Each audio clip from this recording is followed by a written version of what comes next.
Just finished your 10th boards and thinking about CLAT? Then let me tell you something. If you start from May, then you will have 19 months to prepare for CLAT 2028, and that puts you ahead of 90% aspirants. And trust me, this is the best time to start. No stress, no pressure, no last minute panic. Everything can happen smoothly if you plan it right. Hello everyone, my name is Parina Chaudhary. I cleared CLAT 2026 and got into NLSIU Bangalore, which is India's top law college, and I cleared this exam with my 12th. So normally जब लोग start करते हैं CLAT preparation तो उनके पास time कम होता है और पढ़ना ज़्यादा होता है, जिसकी वजह से क्लैट ही उनकी लाइफ बन जाता है. No extra curriculars, no balance, सिर्फ pressure. But if you start after 10th you can manage everything: CLAT, school, social life and even hobbies. And मैं ये सब इसलिए बोल रही हूँ क्योंकि मैंने भी अपनी क्लैट प्रिपरेशन 10th के बाद स्टार्ट करी थी when I was getting bored. So after 10th I took a little break and then I started preparing for CLAT in May. And I started with learning basics like understanding what CLAT actually is. So let me briefly explain you about CLAT. So CLAT is a college entrance exam जिससे आपको NLUs मिलते हैं, that is National Law Universities.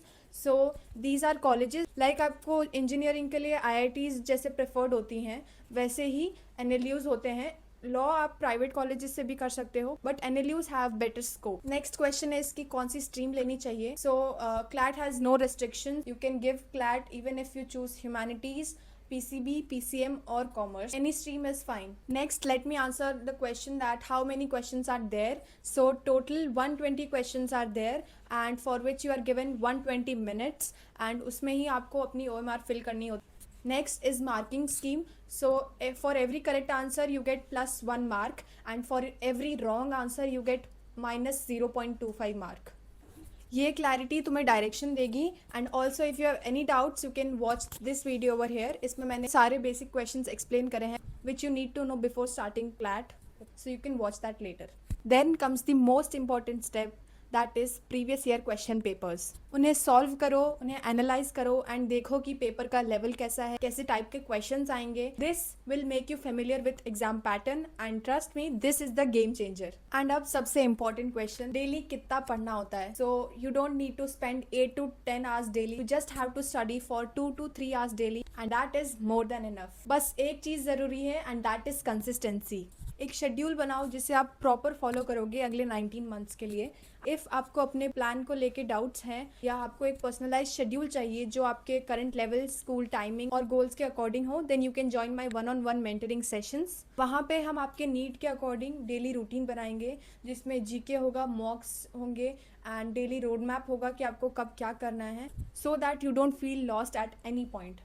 अब बात करते हैं coaching की. So if आपको ऑफलाइन कोचिंग ज्वाइन करनी है देन आप अपने एरिया में रिसर्च करो कि कौन सी कोचिंग्स हैं एंड देन उनकी डेमो क्लासेस लो एंड जो आपको बेस्ट लगे वो आप ज्वाइन करो. You can also ask the students there कि कैसी है coaching. Also coachings play only 15 to 20% role in your preparation. Coachings आपको सिर्फ एक डायरेक्शन प्रोवाइड करेंगी, बाकी का हार्डवर्क सिर्फ आपको ही करना है. And if you want to join online coaching then आप मुझे इंस्टाग्राम या टेलीग्राम पे DM कर सकते हैं. हाँ, मैं आपको हेल्प करूंगी राइट बैच चूज करने में जो आपके बजट में भी हो एंड जिसमें आपको सारा मटेरियल मिले, mocks, GK classes and everything, जिससे you don't have to buy anything extra later. And if आप सीरियस एस्पिरेंट हो देन ऑनलाइन कोचिंग से बेटर कुछ हो ही नहीं सकता क्योंकि you can prepare according to your timing. जब आपको मन करेगा तब आप रिकॉर्डेड क्लासेस देख लो एंड जब आपको सेक्शनल मॉक देने का मन कर रहा है आप तब देख सकते हैं. नेक्स्ट क्वेश्चन इज़ कि स्टार्ट कहाँ से करें. सो you can start by building a habit of reading newspaper daily. इससे आपकी वोकैबुलरी भी अच्छी होगी, आप अपनी रीडिंग स्पीड भी इम्प्रूव कर सकते हो इससे. एंड डेली अलग अलग तरीके के पैसेज पढ़ना शुरू करो, नॉवेल्स पढ़ो, जो भी पढ़ना है.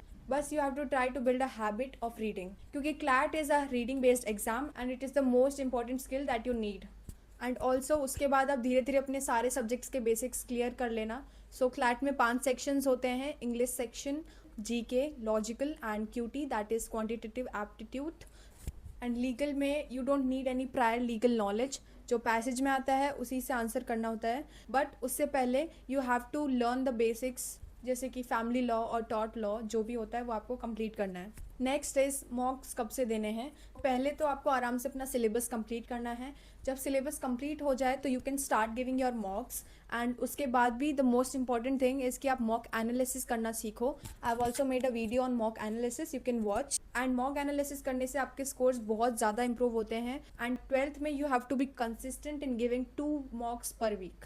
ऑल्सो ये मेरी एडवाइस है कि आप क्लैट 2027 ज़रूर देना। इससे आपको एक बहुत ही अच्छा एक्सपीरियंस मिल जाएगा। एंड जब आप नेक्स्ट ईयर अपना क्लैट 2028 दोगे तब you will have less stress कि एग्ज़ाम हॉल में क्या होगा कैसे होगा, बिकॉज आपको क्लैट 2027 देने से रियल एग्ज़ाम एक्सपीरियंस मिल जाएगा। और मैं तुम्हें ये नहीं बोल रही कि तुम अपनी सोशल लाइफ छोड़ दो, just be discipline 2-3 hours daily. बाकी time school, friends, activities, everything is manageable. If you stay consistent for these 19 months, believe me, you will reach your dream NLU.